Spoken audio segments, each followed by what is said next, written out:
RP Jain, Shrimati ममता जैन, श्री प्रशांत जैन, श्रीमती दिव्या जैन, पुत्र भरत जैन, श्रीमती सौम्या एवं पारस जैन। भव्य जीवात्माओं को समझना बहुत जरूरी है।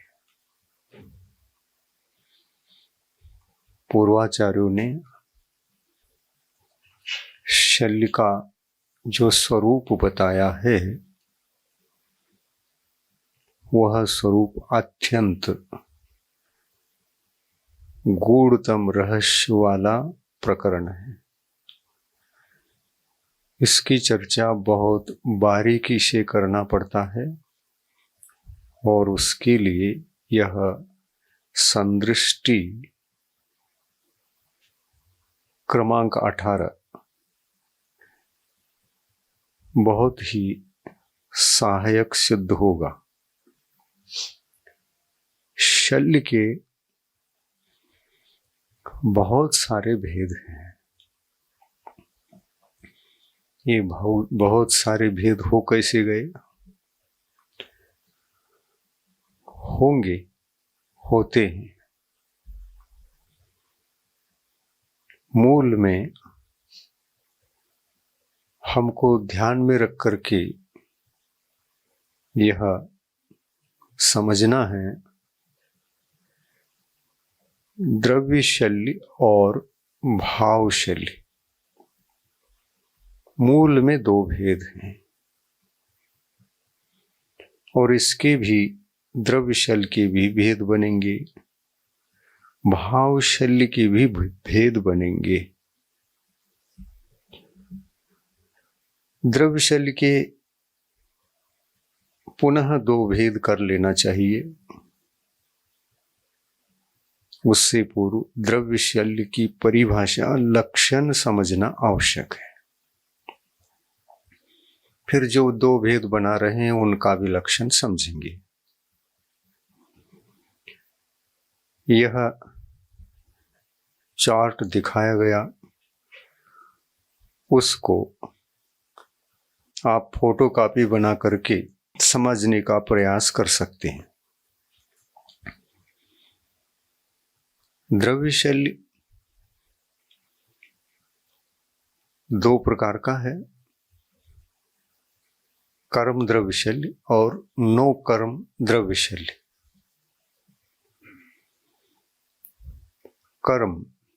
कर्म कहने से जो आत्मा के लिए बंधे हुए कर्म हैं, जिस कर्म के उदय के निमित्त से जीव को शल्य रूप भावों की उत्पत्ति होने में सहायक बने, वो द्रव्य शल्य है। ये अंतरंग निमित्त है। कर्म आत्माधीन है, इसलिए अंतरंग निमित्त है। नो कर्म आत्माधीन नहीं हुआ करता, वो बाह्य हुआ करता है। नो कर्म का तात्पर्य जड़ और चेतन पदार्थ दो ही पदार्थ हैं नो कर्म के रूप में। दूसरी आत्माएं हमारे ज्ञान के विषय बन जाते हैं। दूसरे जीव हमारे ज्ञान का विषय बन करके उनको लेकर के हमारे मन में, हमारे अंतरंग में विचार पैदा होते हैं। ये विचार वैसे तो मोहिनी कर्म से हम अनादिकाल से बद्ध हैं, तो शल्य की उत्पत्ति में ये मोहिनी कर्म एक ऐसा कर्म है जो हमारे आत्मा के लिए शल्य का कारण बनता है। ये है मोहिनी कर्म। मोहिनी कर्म 28 प्रकार का है। सो ये कर्म आत्मा के अंतरंग निमित्त है, बहिरंग निमित्त नो कर्म है। नो कर्म, अपना शरीर भी नो कर्म हो सकता है, दूसरे का शरीर भी नो कर्म हो सकता है, होता है। पर पुद्गल द्रव्य जो हमारे जीवन जीने के काम में आते हैं वो 10 प्रकार के हैं। क्षेत्र, वास्तु, हिरण्य, सुवर्ण, धन, धान्य, दासी, दास, कौप्य और भांड। ये 10 प्रकार की वस्तुएं हमारे भौतिक जीवन जीने के साधन हैं। इनके बिना तो हम जीवन जी नहीं सकते जो गृहस्थ का जीवन होता है। ये भौतिक वस्तु है। इसमें एक चेतन भी है, सो यह चेतन भी धर्म के काम में तो आने वाला नहीं। अचेतन भी नहीं आएगा, चेतन भी नहीं आएगा। यदि हम सांसारिक जीवन जी रहे हों, संसार क्षेत्र में इनका उपयोग कर रहे हों, तो परमार्थ के काम में तो नहीं आते। भौतिक जीवन, भौतिक अपने प्रवृत्तियों में ये काम में आते रहते हैं। तो इस संबंध में अब शल्य को समझना है। किसी भी वस्तु को देखने के पश्चात हमारे मन में या तो उस वस्तु को प्राप्त करने की इच्छा होती है या तो उसको देखकर हम संतुष्ट हो जाते हैं। इच्छा होना ये मोहिनी कर्म की देन है। मोहिनी कर्म के उदय के बिना कभी भी अंतरंग में, आत्मा में इच्छाएं, आशाएं, अपेक्षाएं, ये भाव पैदा नहीं हो सकते। देखने के पश्चात ही चक्षु इंद्रिय का जो विषय बनता है, वह देखने के पश्चात ही हमारे अंदर विचार पैदा होते हैं। जैसे किसी का मकान देख लिया, बहुत बढ़िया था, जाकर के घूम करके आए और इच्छा प्रकट हो गई, आशाएं जग गई, मुझे भी ऐसा मकान होना।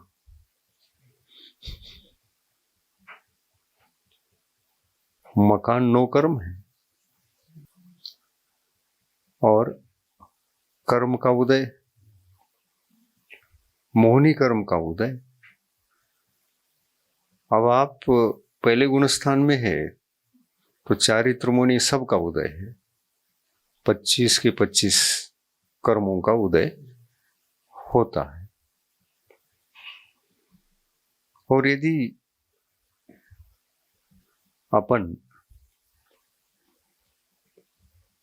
25 का उदय वाले हैं तो फिर दर्शन मोहिनी का भी उदय रहेगा। मिथ्यात्व का उदय तो रहेगा ही रहेगा, और ये नहीं है तो सम्यक मिथ्यात्व का रहेगा। ये भी नहीं है तो फिर सम्यक प्रकृति का रहेगा। एक समय में दर्शन मोहिनी में से किसी एक ही प्रकृति का उदय होता है। ये सिद्धांत है, ये नियम है। तो इसमें ये शल्य के उत्पत्ति में कारण कैसे हो सकते हैं? तो देखिए, हम किसी भी दृश्य को देखते हैं, वस्तु को देखते हैं, पदार्थ को देखते हैं, हमारे काम में आ भी सकता है, नहीं भी आ सकता है। जो नहीं आता वो आपके लिए काम में नहीं आता, इसलिए तत्संबंधी विचार होते ही नहीं। जो काम में आ सकता है उस वस्तु को निमित्त बना करके आपका विचार चल पड़ता है मेरे लिए आवश्यक है, तो कहीं हमारे विचार ऐसा तो नहीं होते कि हमारे लिए आवश्यक तो है पर स्वाभाविक रूप से हमको प्राप्त होता है, ठीक नहीं तो नहीं होता है तो नहीं, हम संतुष्ट हैं। तो इससे कोई, इस प्रकार के भावों से कोई शल्य की उत्पत्ति नहीं होगी। हाँ, उस वस्तु के प्रति आपके अपेक्षा घनीभूत हो गई तो फिर शल्य भी शल्य के रूप में परिवर्तित हो सकती। कल हमने एक बात कही थी कि शल्य की उत्पत्ति में एक भूमिका भी हुआ करती है। शल्य उत्पन्न होने से पहले एक भूमिका बनती है, वह भूमिका ध्यान के माध्यम से बनती है, जो अशुभ ध्यान कहलाता है और आर्त की कोटि में आता है। आर्त ध्यान 4 प्रकार का होता है: इष्ट वियोग, अनिष्ट संयोग, पीड़ा चिंतवन और निदान बंध। सबसे बड़ा आर्त ध्यान कौन सा? निदान बंध। इष्ट वियोग, अनिष्ट वियोग और पीड़ा चिंतन, ये आदि के 3 तो सबके जीवन में होते ही रहते। सभी के जीवन में ये 4 प्रकार के आर्त ध्यान है। कौन कौन से? इष्ट वियोग, अनिष्ट संयोग, पीड़ा चिंतन। निदान बंद हो ना हो, लेकिन ये आर्त ध्यान 3 तो चलते ही रहते हैं। जैसे इष्ट वियोग। इष्ट वियोग क्या है? जो हमारे लिए वस्तु अपेक्षित थी वो हमारे पास थी, लेकिन उसका वियोग हो गया। वियोग क्यों हुआ? वियोग होने के लिए अशुभ कर्म का उदय। अशुभ कर्म के कारण से उसका वियोग हो गया, हमसे दूर हो गया वो। अब क्या करें? चिंता होती है। आपके पास धन होता है, सोना चांदी, ये सब नो कर्म है ना। इनकी चोरी हो गई, चिंता होगी कि नहीं होगी? चिंता तो होगी। ये 10 हमारे जीवन के उपाय थे, और उपाय थे तो हमारे प्राण थे। भौतिक जीवन जीने के लिए वस्तुएं तो प्राण है, इसके बिना हम रह ही नहीं सकते, जी नहीं सकते। रह नहीं सकते, जी नहीं सकते, यहां तक तो ठीक है। लेकिन इन वस्तुओं को सदा ही प्राप्त करते रहे, ये मिलते रहे, मैं इनके माध्यम से अपने भौतिक सुख का उपभोग करता रहूं, ये विचार ठीक है क्या? नहीं है ना। कई लोग तो इन्हीं वस्तुओं की आशा में अपने धार्मिक अनुष्ठान को, क्रियाओं को बलि देते हैं। एक उपवास कर लिया तो क्यों किया? मेरी इस तपस्या से, उपवास एक तप है ना, अनशन, मैं आज के दिन उपवास करूंगा, मेरे लिए ऐसी वस्तु की उपलब्धि होना चाहिए। उसके लिए धर्म के लिए जो कार्य थे, तब एक धर्म से संबंधित तप को बढ़ा करके क्या होना है? कर्मों का संवर हो और कर्मों की निर्जरा हो। कर्मों का संवर और कर्मों की जो निर्जरा है वह उसका आधार जिस तप से, जिस उपवास से, जिस एकासन से, जिस रस परित्याग से, जिस काय क्लेश इत्यादि के तप के माध्यम से कर्मों की निर्जरा हो रही है और संवर भी है, तो धर्म के कोटि में जाएगा। और वो धर्म निश्चल्य होना चाहिए। धर्म भी हो और निश्चल्य ना हो, ऐसा नहीं हो सकता। धर्म निश्चल्य ही होता है। मतलब क्या हुआ? मतलब ये हुआ धर्म निश्चल्य ही होता, इसका तात्पर्य ये है, इसका तात्पर्य ये है धर्म और धर्म की क्रियाएं दो चीजें। धर्म की क्रियाओं का, धर्म के व्रतों का, अनुष्ठानों का उपयोग हुए ना।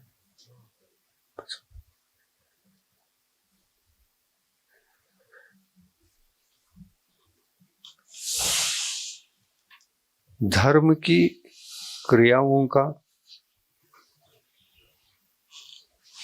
उपयोग धर्म की उत्पत्ति के लिए और धर्म की रक्षा के लिए ही करना चाहिए। उपवास करो तो धर्म के लिए। क्यों धर्म के लिए? धर्म ही संवर और निर्जरा का कारण है और अन्य कुछ भी नहीं हो सकता। कर्मों का संवर चाहते हैं, कर्मों की निर्जरा चाहते हैं, तो अपना लो, क्रियाओं को अपना लो। पंच पापों को त्याग करो, 5 अनुव्रत अपने जीवन में आएंगे। लेकिन ये अनुव्रत संवर और निर्जरा का कारण बने, इसके लिए हमको शल्य से बचना चाहिए। शल्य की उत्पत्ति जब होगी तब इन क्रियाओं को दांव पर रख करके अपन काम करते रहते हैं। भौतिक वस्तुओं की तरफ जब दृष्टि जाती है तो अच्छी वस्तुओं को पाने के लिए ये मेरे व्रत कारण बने, ये मेरी तपस्या कारण बने, जो कुछ भी इससे अर्जित पुण्य है वो पुण्य भी इस वस्तु की उपलब्धि में कारण बने, पुण्य को भी दांव पर रख देता है। ये जो अनुष्ठान मैं कर रहा हूं और पुण्य एकत्रित हुआ है, उस पुण्य के उदय से ये मिले, इस प्रकार के भाव। क्या इस प्रकार के भावों से हमारे जो व्रत थे, जिनके माध्यम से संवर और निर्जरा होती थी, इस प्रकार के भाव आ गए और संकल्प ले लिया कि मेरे पुण्य से ये वस्तु प्राप्त हो। ये शल्य है या नहीं? शल्य है। इससे पूर्व आप शल्य के कोटि में नहीं थे, आपके भाव अच्छे थे, संवर और निर्जरा के लिए सब कुछ करते थे, और संवर और निर्जरा ये दोनों चीजें उपलब्ध थी, और बहुत अच्छी तरह से आत्मा का कल्याण भी हो रहा था। आत्म कल्याण हो रहा था। लेकिन अशुभ कर्म के उदय से देखिए, वस्तुओं को प्राप्त करने की जब इच्छा होती है, ये अशुभ कर्म या शुभ कर्म? अशुभ कर्म। अशुभ कर्म में कौन सा कर्म? मोहनी कर्म, लोभ कर्म। लोभ कर्म के उदय में ही इच्छाएं होती हैं, और भौतिक सुख के प्रति इच्छा हो रही है, तो फिर अशुभ कर्मों का ही बंध होगा। कर्म के उदय में नो कर्म या तो स्मरण में आ जाए या तो उपस्थिति रहे, दोनों एक ही बात है। भोजन एक साधन मात्र है। वो भोजन हमारे धर्म की रक्षा में भी कारण बन सकता है। इसको एक उपलक्षण में लिया और हाँ, किसी प्रकार की वस्तु की उसको इच्छा हो रही, अब नो कर्म उपस्थित नहीं है तो भी इच्छा तो हो सकती है। इच्छा हो सकती है ना, इच्छा हो सकती है। इच्छा होने में तो कोई बाधा नहीं है। नो कर्म है तो इसका उपयोग दो तरह से हो सकता है। धर्म के लिए भी इसका उपयोग होता है, हो सकता है, और एक भौतिक सुख की अपेक्षा को पूर्ण करने के लिए भी इसका उपयोग हो सकता है। अब इसी के माध्यम से हम ये सोच सकते हैं और समझ सकते हैं, जो भौतिक सुख को पाने के लिए पुण्य कमा रहा है, क्या करके? जिन जिन क्रियाओं से पुण्य होता है उन क्रियाओं को कर रहा है। तो क्या कर रहा है? मंदिर जा रहा है, क्या कर रहा है? अभिषेक कर रहा है, पूजन कर रहा है। पूजन करके पूरा हो गया पूजन, और संतोष धारण किया कि ठीक है पूजन तो हो गया, लेकिन पूजन पूर्ण होने के पश्चात इस गंधोदक से मुझे ऐसे नो कर्म प्राप्त हो। नो कर्म वस्तु है, वो सभी अपेक्षाएं जुड़ती चली गई। पूजन एक भगवान के गुणों की भक्ति करने का माध्यम था। उस भक्ति के साथ में भौतिक वस्तुओं की उपलब्धि के विषय को जोड़ दिया, तो पूजन की ये क्रियाएं धीरे धीरे विकृत होती चली गई। भक्ति के पीछे कोई अपेक्षा नहीं, निस्वार्थ भक्ति। जहां निस्वार्थ भक्ति है, जहां पूजन की क्रिया है और कर्तव्य के रूप में है, उसके पीछे कोई आशा नहीं, कोई फल की अपेक्षा नहीं, वो सभी क्रियाएं आपको धर्म की ओर ले जा सकती है, धर्म को दिला सकती वो क्रियाएं। कामना आ गई तो धर्म का मार्ग बिगड़ गया। धर्म का मार्ग ही बिगड़ जाता है। धर्म की उपलब्धि को सोचो भी मत तब, क्योंकि धर्म की उपलब्धि भावना से है और धर्म का बिगाड़ कामना से। कामना जगे बिना धर्म बिगड़ता ही नहीं है। यदि धर्म की रक्षा करना हो, इन क्रियाओं को भावना का रूप दो। भावना निर्मल होती है, कर्मों के संवर और निर्जरा के लिए होती। अपने आत्मा के भीतर विद्यमान जो सुख है वो अलौकिक सुख है, परमार्थ सुख है। ये क्रियाएं परमार्थ सुख को दिला सकती, और परमार्थ सुख के लिए ही इन क्रियाओं का उपयोग होना चाहिए। 5 अनुव्रत कहो या 5 महाव्रत कहो, कि सभी व्रत हैं। व्रती क्यों बन गए ये पूछेंगे तो क्या बताओगे? मुझे कर्मों की निर्जरा करके भगवान बनना है ये बताओगे, या इन क्रियाओं से जो पुण्य होगा उस पुण्य से हमारा कुछ भौतिक सुख सुविधाएं फलीभूत हों, व्यवस्थित मेरा संसार चले, इस प्रकार विचार आ गए। और उन विचारों की सिद्धि के लिए अगर इन क्रियाओं को, इन व्रतों को लगा दिया, तो ऐसे जिस समय हम लगाते हैं ना, उसी समय आत्मा धर्म से च्युत होकर भौतिक सुखों को लक्ष्य में रखकर उसको साधने के लिए अपने सातिशय पुण्य को दांव पर लगा देता है, और वो सातिशय पुण्य निरतिशय बन जाता है।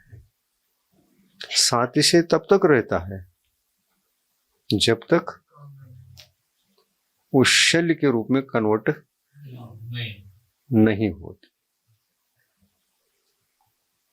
शल्य के रूप में कन्वर्ट हो जाए तो बस गए आपके जो व्रत थे, जो संवर और निर्जरा में कारण थे और संवर निर्जरा हो रही थी, वो सब रुक जाएगी। मशीन ही बंद पड़ गई तो अब क्या करोगे उस मशीन से? मशीन की जो कीमत है, बस उस कीमत को पूरा तो नहीं देंगे कोई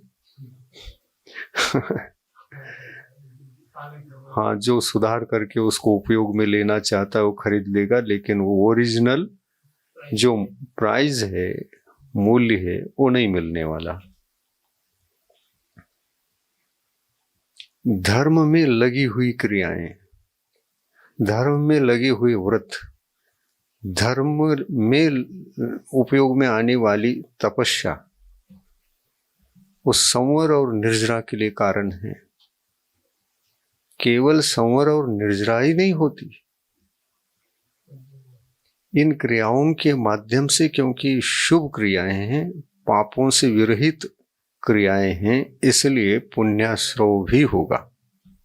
इन क्रियाओं को करते समय ही जीवात्मा की जो इच्छाएं हैं वो प्रशस्त राग की कोटि में आ जाती है, क्योंकि इनसे पाप नहीं हो रहा है। हमने पाप की क्रियाओं का निरोध कर लिया और उन पापों के विरुद्ध जो पुण्य संपादन में या पुण्य के आश्रय और बंध में निमित्त होते थे, उनको अपना निमित्त बना लिया और निमित्त बन गए। हमारी दृष्टि में यदि धर्म है तो भी निमित्त है, हमारी दृष्टि में यदि इन क्रियाओं के माध्यम से, तपस्या आदि के माध्यम से भौतिक सुख की ओर दृष्टि गई तो गई, दांव पर लग गया पूरा। भगवती आराधना में आचार्य परमेष्टि कह रहे हैं, जो भौतिक सुखों की उपलब्धि के लिए त्याग, तपस्या, व्रत से संपादित जो पुण्य है उसको, इन सबको भौतिक सुखों के लिए, सुखों की उपलब्धि के लिए इनका उपयोग करता है, तो वह अज्ञानी आलू प्याज खरीदने के लिए सोना बेच देता है। सोने की कीमत और आलू प्याज की कीमत एक है क्या? ये तो सोने रत्न है, रत्न देकर आलू प्याज खरीदा। अरे आलू प्याज तो यूं ही मिल जाएंगे, किसी से थोड़ा सा पूछ लो, 1 किलो दे देगा। किसान के पास जाओ, फ्री में मिलेगा। जैसा किसान आलू प्याज आदि को फ्री में दे सकता है, क्योंकि राहगीर मांग रहा है तो दो, वह बहुत सारा है, बेचेगा नहीं, फ्री में भी दे सकता है। आपको कितना चाहिए? इतना चाहिए, हाँ ले लो। भौतिक सुखों की उपलब्धि की इच्छा व्यर्थ है, वो ऑटोमेटिक मिलते हैं। जो ऑटोमेटिक फ्री में मिलने वाली चीज थी, उसके लिए व्रत आदि जो रत्न के समान मूल्यवान हैं, उनको दांव पर लगा दिया। आचार्य परमेष्ठी कहते हैं अज्ञानी है, समझदार नहीं है। तो ऐसा होता है, अज्ञान के वजह से होता है। इसलिए आचार्य से ने 1-2 दोहे जो लिखे हैं वो बार बार याद आते हैं। सभी अनर्थ अज्ञान के माध्यम से ही होते। ज्ञान दुख का मूल है, ज्ञान ही भव का कूल, राग सहित प्रतिकूल है, राग रहित अनुकूल। चुन चुन इनमें उचित को, अनुचित मत चुन भूल, समय सार का सार है।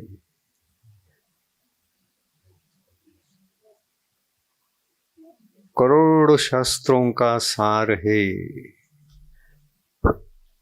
निज बिन पर सब धूल। एक आत्मा को छोड़कर ये सब धूल है।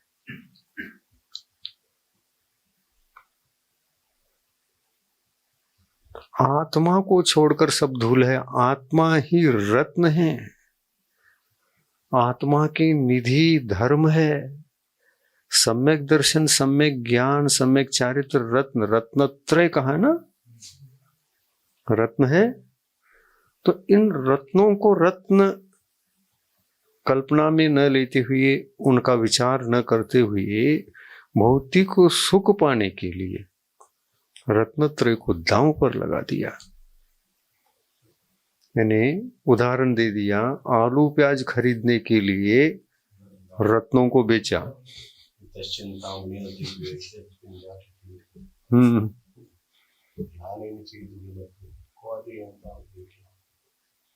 मतलब देखिए आप, अनादिकाल से ऐसे संस्कार जीव के पास हैं।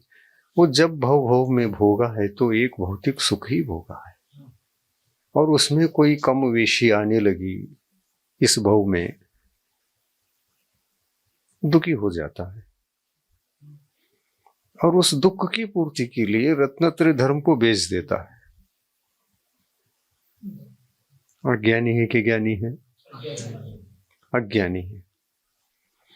धर्म को कभी नहीं बेचा जाना चाहिए। अरे यही पता नहीं है अज्ञानी जीव को, विषय सुख तो आलू प्याज की तरह फ्री में मिल रहे थे, तुम खरीदने के लिए चले गए। भौतिक सुखों को खरीदने के लिए धर्म को ही दांव पर लगा दिया। एक धर्मात्मा को धर्म ही कर रहा है तो क्या पुण्य अर्जन नहीं हो रहा था? उस पुण्य से क्या सारे सांसारिक सुख नहीं मिलने वाले थे? फिर ऐसा काम क्यों किया? ऐसा अनर्थ क्यों किया? मांगने की जरूरत ही नहीं धर्मात्मा को। मांगने वाला ही सब कुछ खो देता है। यह अज्ञान है। आजकल एक प्रथा जो बढ़ रही है, मांगो, शांति धारा करते समय मांगो। बढ़ रही कि नहीं बढ़ रही? शांति धारा क्या संवर और निर्जरा का कारण नहीं बनना चाहिए? शांति धारा करते समय अपने पास क्या धर्म सुरक्षित नहीं रहना चाहिए? वो भी इसी के लिए था। बीच में ये भौतिक सुखों की इच्छाओं की क्या जरूरत थी, वो ऑटोमेटिक मिलने थे। बिन मांगे मोती मिले, मांगी मिले न भीख। जो मांगे बिना ही मिल रही थी वस्तु, उसको मांग करके तुमने गड़बड़ कर दिया। और मांगने से क्या होता है मालूम है ना? मांगने से मिलने वाली वस्तु भी नहीं मिल पाती, लेकिन विशेष सुख की चाह तो सब में है।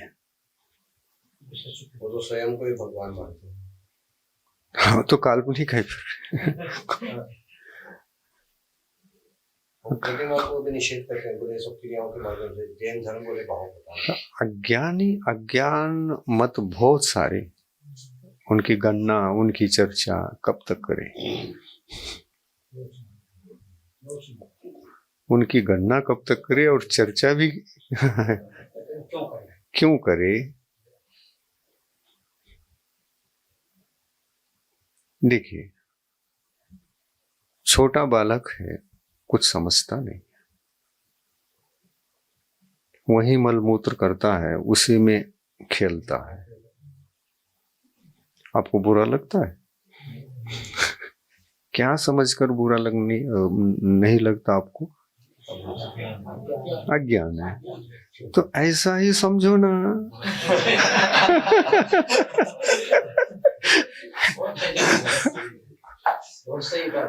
अज्ञानी है, उनको चर्चा का विषय बनाने की जरूरत क्या है? ज्ञानी जन कभी भी अज्ञानियों की इतनी चर्चा नहीं करते। अज्ञानियों की चर्चा का प्रसंग ज्ञानियों के बीच में तब आता है जब कोई अज्ञानी सुधरना चाहता है, तब उनको विषय बनाते। भटक रहा था, अब वो कुछ करना चाहता है, तो अज्ञानी के तरफ दृष्टिपात करते। संसार में हजार हजार मत हैं अज्ञान के कारण से। अज्ञान यानी ज्ञान का न होना अज्ञान है। ज्ञान का न होना ही अज्ञान है। ज्ञान का अभाव अज्ञान है। और संसार में परसेंटेज किसकी अधिक है? अज्ञान की। और ज्ञानियों की कम है। आप ज्ञानी बन चुके हैं तो बहुत दुर्लभतम अवस्था में जी रहे हैं। दुर्लभतम अवस्था को जीते जीते अज्ञानी की तरफ दृष्टि गई और उसकी चर्चा में उलझ गए तो आपका टाइम खराब हो जाएगा, आपका टाइम व्यर्थ जाएगा। उतना उसी में उलझ गए गए। जरूरी है क्या उनकी चर्चा? नहीं है।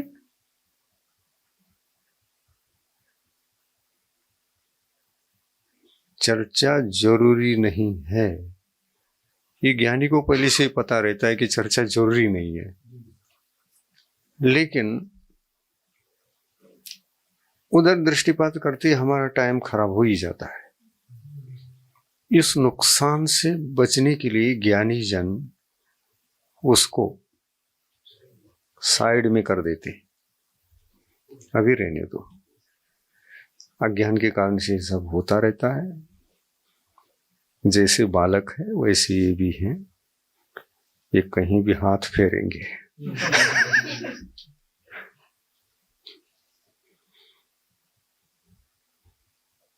ऐसा समझना चाहिए। उनको विशेष विषय बनाकर समय खराब होता है ना, विषय बनाकर उनकी चर्चा ही नहीं करना चाहिए। चर्चा किसकी करें? हम ज्ञानी बने हैं तो अभी केवल ज्ञान तक पहुंचना है, उसका रिसर्च करें, कैसे कैसे क्या करना, कैसे आगे बढ़ना। देखिए, जब आप ध्यान करते हैं आप किसी दूसरी की अपेक्षा रखते? ध्यान शुरू हो गया तो ध्यान में भी आप विचार करोगे, वो क्या, ये क्या, ये दुर्ध्यान हो जाएगा। ध्यान में तो ध्यान ही करना चाहिए, मन की एकाग्रता से आत्मा के भावों की विशुद्धि बढ़ते रहना चाहिए, और वह ध्यान कर्मों के संवर और निर्जरा में कारण तो बनता ही है। उस अच्छा ध्यान तो वही है। कर्मों के निर्जरा आदि के लिए ही, संवर निर्जरा आदि के लिए, विशेष संवर और निर्जरा के लिए तो है। ध्यान से विशेष निर्जरा होती है, विशेष संवर भी होता है। संवर तो एक बार होता है, वो उतना ही रहेगा जिस गुण स्थान में आप हैं। संवर की मात्रा जो रहेगी वही रहेगी। परंतु ध्यान कर रहे हो जिनका संवर किया है, वो पाप कर्म पहले बंधे हुई सत्ता में भी हैं, उनकी निर्जरा स्पीड से शुरू होती है ध्यान के काल में। आप अनुव्रत लेते हैं या महाव्रत लेते हैं, ये व्रत संवर के कारण है। व्रत संवर का कारण, और व्रत बिना रहना ये आश्रव का कारण है। व्रत संवर कराते हैं और तप निर्जरा करा देता है। तो तपसा निर्जरा, तप के द्वारा निर्जरा होती है, व्रतों से सम्यक्त्व से संवर होता है ना। सम्यक दर्शन प्राप्त होते ही कितने कर्मों का संवर हो गया? 41 प्रकृतियों का संवर हो गया। अब वो जब जब विशुद्धि बढ़ाएगा सम्यक दर्शन में, उस विशुद्धि के कारण से निर्जरा भी उसकी होती है। विशेष विशुद्धि के काल में जैसे आगे बढ़ रहा है वो सम्यक्त्व के मार्ग पर, विशेष विशुद्धि होती है। विशुद्धि के माध्यम से जिनका संवर हुआ है उनकी निर्जरा भी करता रहता है। अगर सम्यक्त्व नहीं होता है तो उन 41 का आश्रव भी रहेगा, और उस समय जो थोड़ी बहुत कषाय मंद होने से शुभ भाव बने, शुभ लेशा बने स्वाभाविक रूप से, तो उतनी ही मात्रा में निर्जरा होती है। संवर एक का भी नहीं। 41 के तो 41 आ रहे हैं, निर्जरा हो रही है किसकी? उन्हीं 41 की निर्जरा हो रही है। क्यों? मंद कषाय के बल पर ऐसी निर्जरा भी होती है, पर आश्रव पूर्वक निर्जरा ये किस काम का? ये काम में आने वाला नहीं। परमार्थ क्षेत्र में ये काम में ही नहीं आता। ऐसी विशुद्धि तो अभव जीव भी बढ़ाता है, उसकी भी निर्जरा होती है 41 की निर्जरा। पर संवर पूर्वक है या आश्रव पूर्वक है? आश्रव पूर्वक है। हाँ, सत्ता में तो जीव भव्य को अभव्य को उतने ही रहेंगे ना। नहीं, संवर नहीं करेगा। वो 41 सत्ता में है क्या? नहीं, उनकी निर्जरा होगी, पर संवर के बिना होगी ना। सिर्फ यहां ये टैली करना है, सम्यक दृष्टि जीव के जो 41 प्रकृतियां हैं उनका आश्रव नहीं होगा, और जिनका आश्रव नहीं होगा उनका संवर है। ठीक है। अब जिनका संवर है उनकी निर्जरा भी होगी कि नहीं होगी? क्योंकि सम्यक दर्शन में विशुद्धि बढ़ाएगा तो असंख्यात गुणित निर्जरा कभी कभी उसकी भी होती है ये चर्चा आगम ग्रंथों में। और उस सम्यक्त्व के साथ साथ चारित्र धर्म को और अंगीकार करेगा। सम्यक्त्व का अंगीकार किया है तो चौथा गुण स्थान बनता है, और अनुव्रत आदि व्रतों को ले लेता है तो और संवर की मात्रा बढ़ जाती है, आश्रव घट जाता है। तो प्रत्येक गुण स्थान में जो कर्मों का आश्रव होता है, बंध होता है, उनकी निर्दिष्ट एक संख्या होती है। और चौथे गुण स्थान में आश्रव और बंध की संख्या क्या थी? 41 का तो संवर था, 41 का संवर है, और उनकी निर्जरा है विशुद्धि के काल में। अब आश्रव किसका है? चौथे गुणस्थान में 10 प्रकृतियां और आश्रवित होती थी, 10 प्रकृतियां। उन 10 का संवर करेगा, पंचम गुणस्थान में जाएगा तो संवर की मात्रा बढ़ गई। 41 में 10 मिला लो, 51 संवर की मात्रा बढ़ गई, आश्रव की मात्रा घट गई।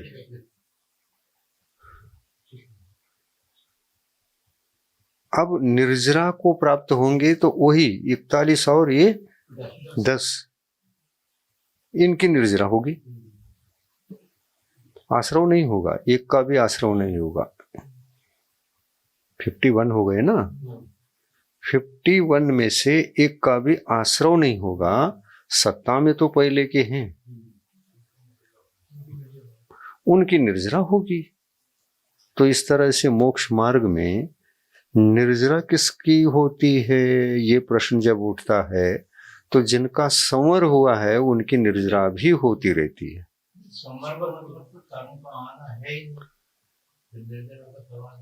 आना है ही नहीं, आना है ही नहीं, और फिर वो सत्ता में ही पड़े रहेंगे क्या?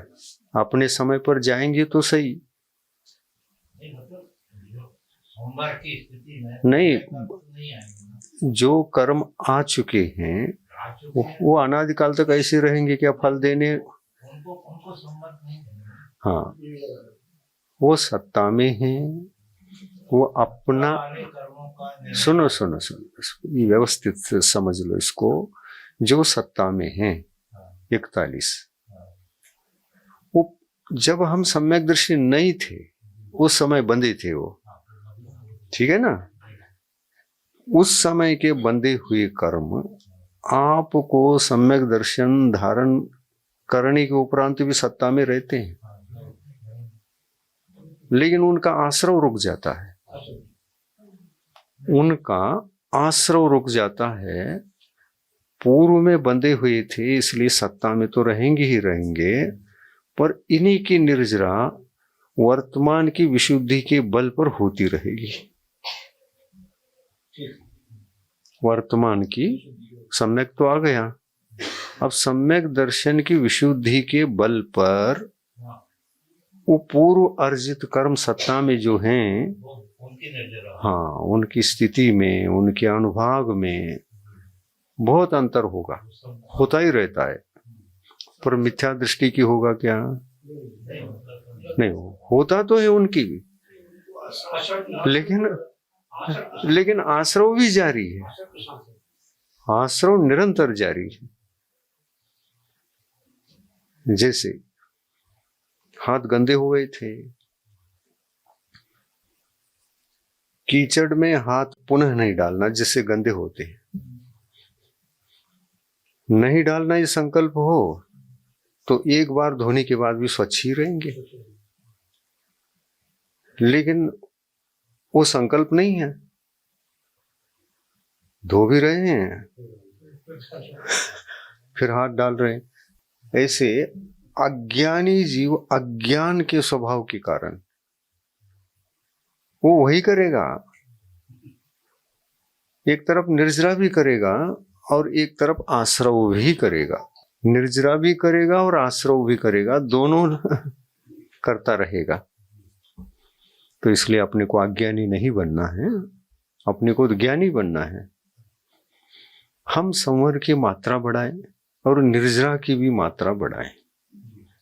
तो निर्जरा की मात्रा बढ़ाने में व्रत है, तप है, चिंतन है, ध्यान है, ये काम में आने वाली हैं, ये क्रियाएं काम में आती। ध्यान करो, सर्वोत्कृष्ट उपाय है। निर्जरा को अधिक निर्जरा करना चाहते हैं तो अधिक निर्जरा के लिए आप सोच रहे हैं तो ध्यान को अपनाओ। कम निर्जरा तो व्रतों से भी हो रहा है। व्रत लेने के बाद जो विशुद्धि बनी, निर्जरा भी हो रहा है। लेकिन तपस्या से ज्यादा निर्जरा होगी। हाँ, वही तो वह कह रहे हैं ना। तो इसको ये ले लेके ध्यान व्रतों नहीं, ध्यान व्रतों के बिना नहीं होता, ये ठीक है। ध्यान जो होगा व्रतों के बिना होगा ही नहीं। और व्रत ले बिना जो ध्यान कर रहा है उसका ध्यान व्यर्थ है। वो आश्रव पूर्वक निर्जरा वाला है। आश्रव पूर्वक निर्जरा वाला है, संवर नहीं है वहां। अभावी जीव मान के चले, दिगंबर दीक्षा लेता है कि नहीं लेता, वो ध्यान करता है कि नहीं करता, करता है, पर वो ध्यान संवर पूर्वक है। जितने इधर से निकाला उतने उधर से आकर के और कर्म बैठ गए। इसको गज स्नान कहा। गज स्नान का मतलब हाथी सरोवर में जाता है, अपने शरीर को पहला स्वच्छ कर देता है, सूंड से पानी खींच लेता है, अपने शरीर पर डाल देता है, प्रेशर से पूरा शरीर स्वच्छ हो जाता है। परंतु स्वच्छ होने के पश्चात फिर वह सोचता है कि स्वच्छ तो हो गया, लेकिन शरीर ठंडा और होना चाहिए। पानी डालेंगे तो इतना ठंडा नहीं होता, आपको पता है। कीचड़ उछाल दो और तो कीचड़ में तो पानी स्पर्श करता है, गिर जाता है, कीचड़ तो बैठ जाता है, तो उसको बहुत अच्छा लगता है। तो धोया क्यों? धोया क्यों? शरीर स्नान क्यों किया पानी में जाकर? क्योंकि वो सूख गया है।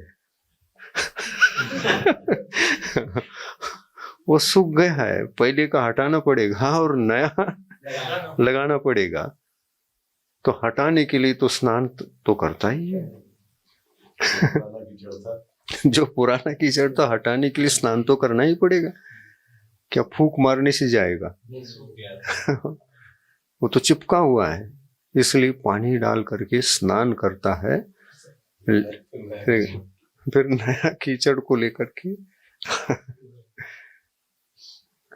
आप लोग गंदोदक जैसे डालते हैं ना, ऐसा वो पूरे शरीर को कीचड़ में और बना लेता है। तो इसको गज स्नान कहते हैं। हाथी जैसा स्नान करता है वैसा ही अज्ञानी जीव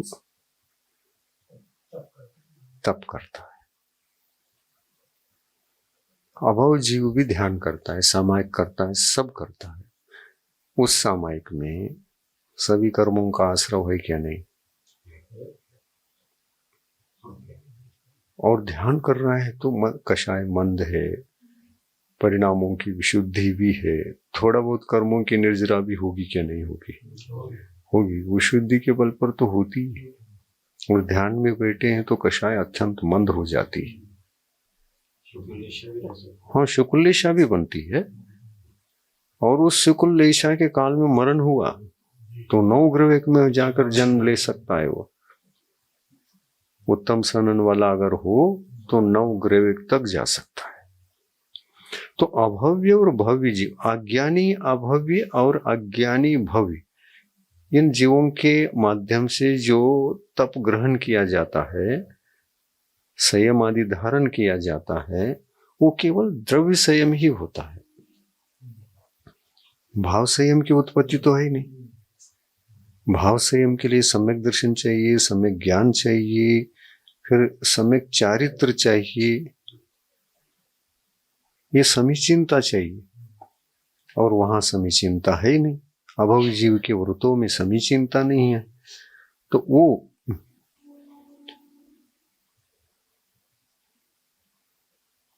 बाह्य व्रत मात्र है, द्रव्य व्रत है। द्रव्य व्रत का मतलब बाह्य व्रत, बाह्य व्रत का मतलब द्रव्य व्रत। वो बाह्य रूप ही होते हैं, भाव रूप व्रत नहीं रहते। भाव रूप व्रत किसको कहते हैं? क्या ये समझते हैं आप? उन व्रतों को भावों से करना। कोई कोई ऐसे ही समझते हैं, जो ध्यान करते हैं भाव से करो, एकाग्रता से करो। ऐसा नहीं है।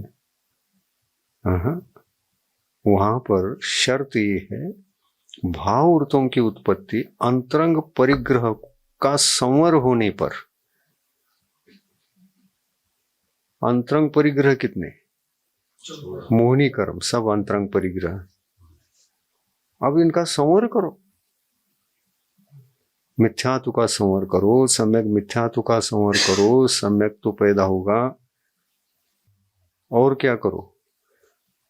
असंयम भावों की उत्पत्ति में कारणीभूत अप्रत्याख्या अनावरणी कषाय का संवर करो, प्रत्याख्या अनावरणी कषाय का भी संवर करो, क्योंकि असंयम की उत्पत्ति उस कषाय के उदय में भी होती है। तो कषाय भावों का संवर के बिना कर्मों का संवर होता है। कषाय भाव उसमें निमित्त हैं। भाव जो होते हैं वो भाव संकल्पित हों। जो मोहिनी कर्म, चारित्र मोहिनी कर्म मेरे को असंयम की उत्पत्ति में कारणीभूत हो, मैं उनका भाव प्रत्याख्यान करता हूं।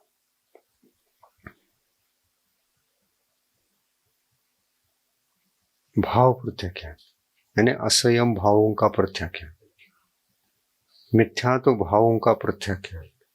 प्रत्याख्यान मतलब त्याग, संकल्प।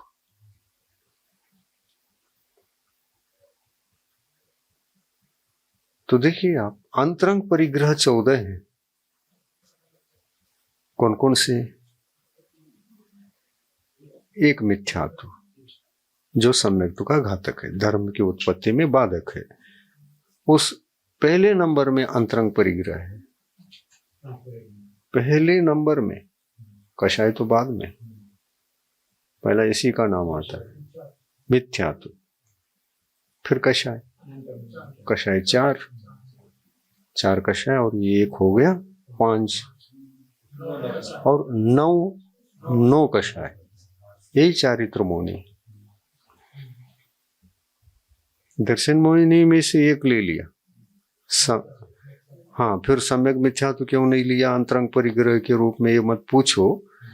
मिथ्यात्व के लेने पर उसका अंतर्भाव उसमें है, ये समझ लेना। उसी में अंतर्भाव हो जाता है। क्यों? जो सम्यक्त्व की उत्पत्ति में सर्वघाती है, उसको एक बार में ले लो। मिथ्यात्व का होना क्या? सम्यक्त्व है। सम्यक मिथ्यात्व का होना क्या? इससे धर्म की सिद्धि तो होगी नहीं।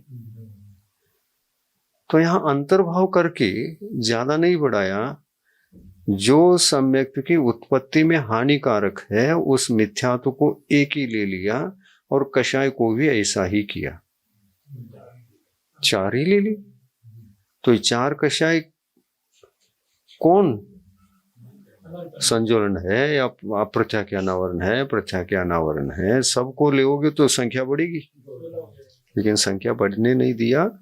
मूल में उन सबको जो मतलब असंयम की उत्पत्ति में कारणीभूत कषाय है, उनको एक सर्वप्रथम वाला जो कषाय प्रकृतियां हैं, मतलब कौन से? अनंत अनुबंधी।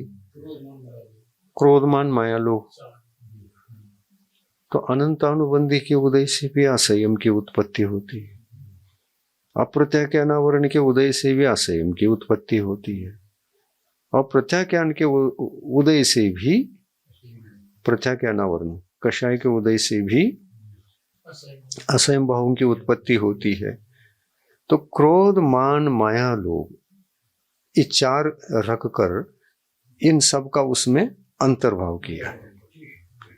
जो क्रोध असंयम की भावों की उत्पत्ति में कारणीभूत है वो अंतरंग परिग्रह है। जो मान, जो माया और जो लोभ असंयम भावों की उत्पत्ति में कारणीभूत है, उस लोभ को, मतलब चार ही हो गए ना।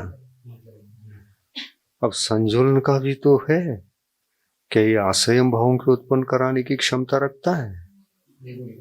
नहीं। संजुलन कषाय तो नहीं है। नौ कषाय रखते हैं।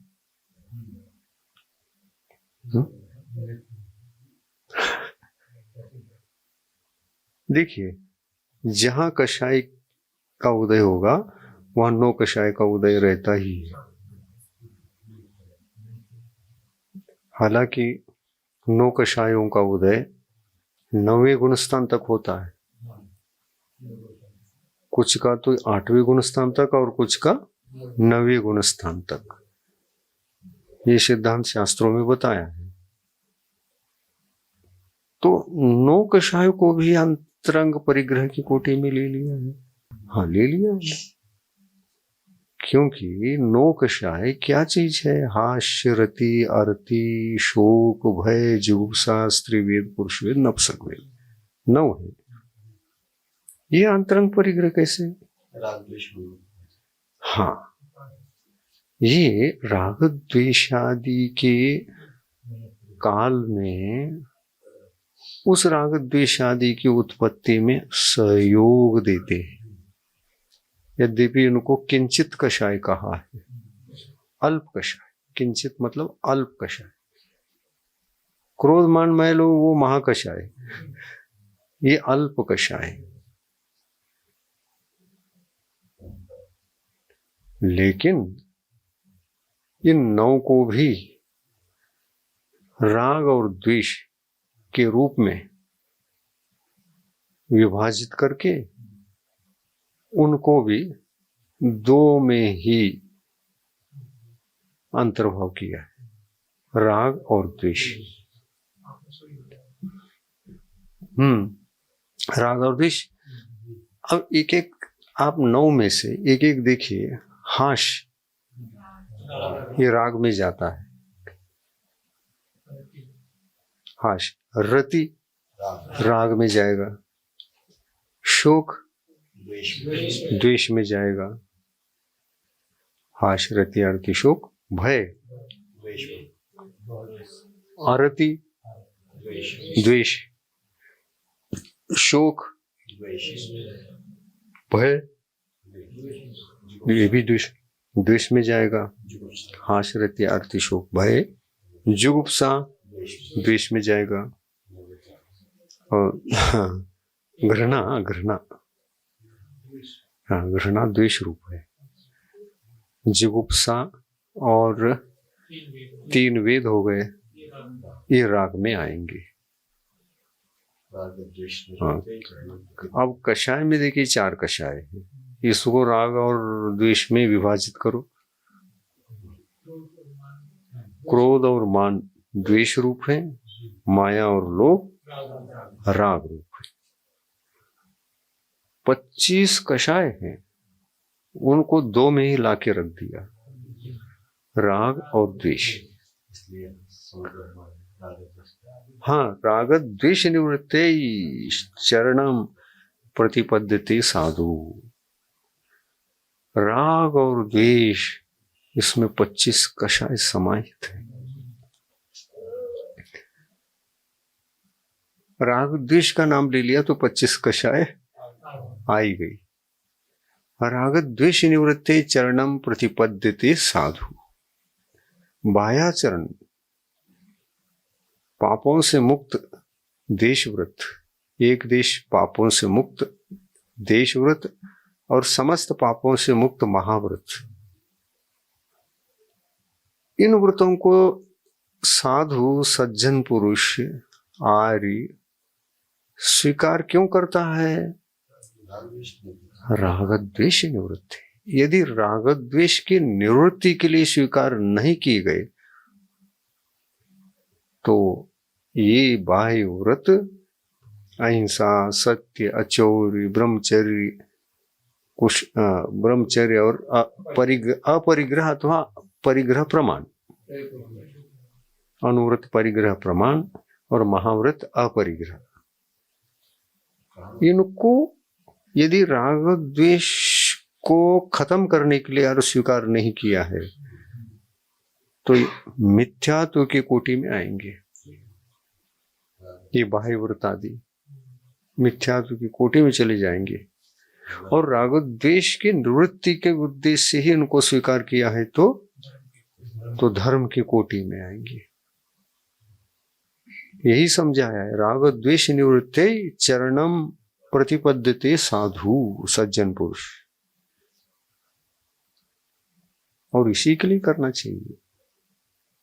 शांति धारा में हाँ, शांति धारा में आप क्या अपेक्षा कर रहे हैं? आपकी हर क्रिया राग द्वेष मुक्त होने के लिए होना चाहिए कि नहीं होना चाहिए? कि भौतिक सुखों की आशा रख करके करना चाहिए? जरूरी भी है क्या वो? ऑटोमेटिक मिलने वाली चीजें आप मांग क्यों रहे हैं? यहाँ क्या बताया देखिए, आप निदान बंद के 3 भेद किया, प्रशस्त निदान भी एक होता है, उसमें ये कह रहे हैं उच्च कुल की अपेक्षा मत करो, वो भी ऑटोमेटिक मिलने वाली है। क्यों इच्छा रखते हो? संभालो सम्यक दर्शन को, सब मिल जाएंगे। निसर्ग नियम है। सम्यक दृष्टि क्या दुर्गति जाएगा? सम्यक दृष्टि भी है, मैं दुर्गति से बचूं, मैं दुर्गति से बचूं, ऐसा भावना भाना जरूरी है या कामना करना जरूरी है? नहीं, सम्यक्त्व का कार्य है। धर्मो रक्षति रक्षितः। सम्यक दर्शन कहता है मेरी रक्षा करोगे तो तुम्हारी रक्षा मैं बिल्कुल निसर्ग नियम से करूंगा। पूज्य गुरुवर के श्रीमुख से कल के भाग में समझे शैल्य को गुणस्थान परख। शैल्य का प्रकरण चल रहा है। यह प्रकरण अत्यंत महत्वपूर्ण प्रकरण है। जिनेंद्र भगवान की जो वाणी है आचार्यों ने लिख के रखा है।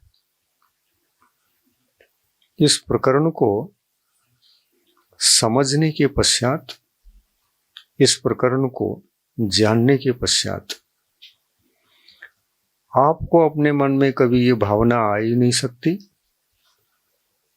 कि हम जो वाणी सुन रहे हैं भगवान की वाणी है। भगवान की वाणी को लिपिबद्ध करके रखा भगवंतों ने, आचार्य परमेष्ठियों ने, कुंद कुंद आचार्य, शिवकोटि आचार्य, अनेक आचार्यों ने, यहाँ तक के तत्वार्थ सूत्र लिखने वाले उमा स्वामी आचार्य देव, इन सब ने कामना को शल्य कहा है। इस कार्यक्रम के पुण्यार्जक हैं श्री आर.पी. जैन, श्रीमती ममता जैन, श्री प्रशांत जैन, श्रीमती दिव्या जैन, पुत्र भरत जैन, श्रीमती सौम्या एवं पारस जैन।